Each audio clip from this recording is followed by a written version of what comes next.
السلام علیکم میری پیاری بہنوں، آپ لوگ کیسی ہو؟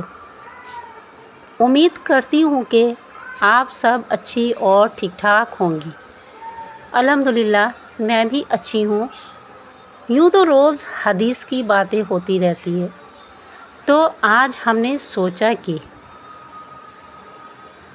ویڈیو کچھ نئی اپلوڈ کروں، جو کہ ایک سچی اور آنکھوں دیکھی ہے۔ یوں تو سبھی کہتے ہیں کہ کوئی بھوت عصبی یا جن ون نہیں ہوتا ہے، لیکن میں تو کہوں گی کہ واقعی میں جن ہوتا ہے، اور یہ جن ہمارے بیچ بھی رہتا ہے، پر ہم پہچان نہیں پاتے۔ خیر، یہ واقعہ آج سے 25 برس پہلے کی ہے، جب میری عمر صرف 9 برس کی تھی۔ کولکاتہ میں برائٹ اسٹریٹ کا نام تو آپ لوگوں نے سنا ہوگا۔ وہاں ایک خانقاہ ہے۔ اس خانقاہ میں میں ہمیشہ آتی جاتی تھی اور کھیلتی بھی رہتی تھی۔ میری امی ابو اور میرے نانا نانی وہاں کے مرید تھے۔ اس خانقاہ میں جو پیر تھے، بہت پہنچے ہوئے تھے۔ وہاں ایک خادم بھی کام کرتا تھا، جس کا نام تھا غلام، اور وہ خادم بہت خوبصورت اور رنگ گورا اور لمبا چوڑا تھا۔ وہ اپنی ماں کا ایک لوتا اولاد تھا۔ غلام جب بھی جن کے بارے میں سنتا اور ہنستا اور کہتا کہ جن ون کچھ بھی نہیں ہوتا، سب جھوٹ بات ہے، اور ہر روز سب خادمہ کو کہتا اور خوب زور زور سے ہنستا۔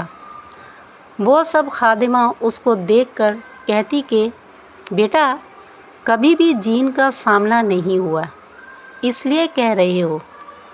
اگر کبھی جن کا سامنا ہوا نا، اپنی ماں کا نام بھول جاؤ گے۔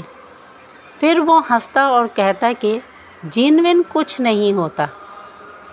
ایک دن شام کے وقت اسے پانی بھرنے کے لیے نیچے جانا پڑا۔ اس وقت شام کے 6 بج رہے تھے۔ پھر وہ خادمہ اس سے مذاق کرتے ہوئے کہا کہ غلام، آج مان لو اگر جن تمہارے سامنے آ جائے تو کیا کرو گے؟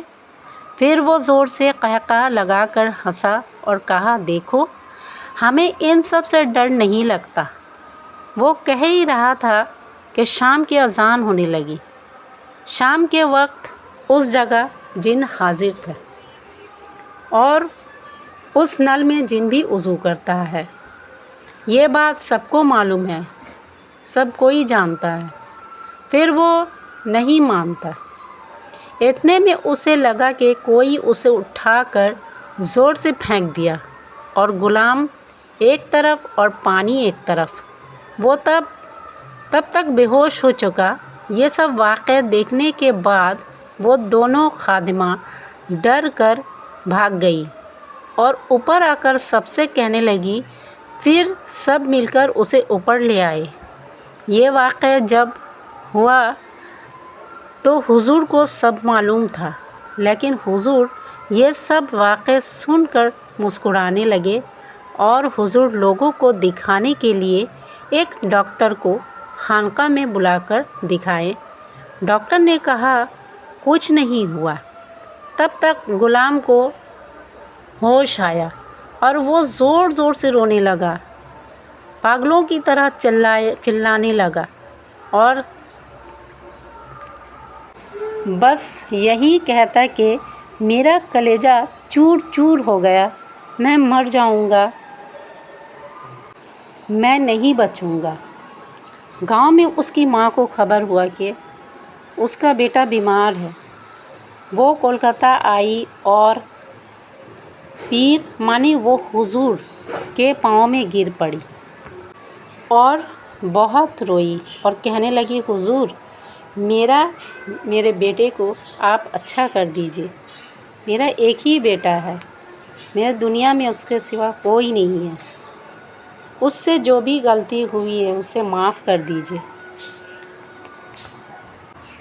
آپ کو سب معلوم ہے کہ کیا ہوا ہے، میرے بیٹے کو معاف کر دیجیے۔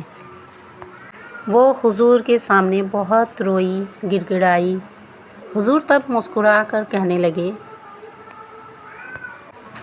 وہاں اوپر میں حجرہ شریف ہے، وہاں کا پانی پلاؤ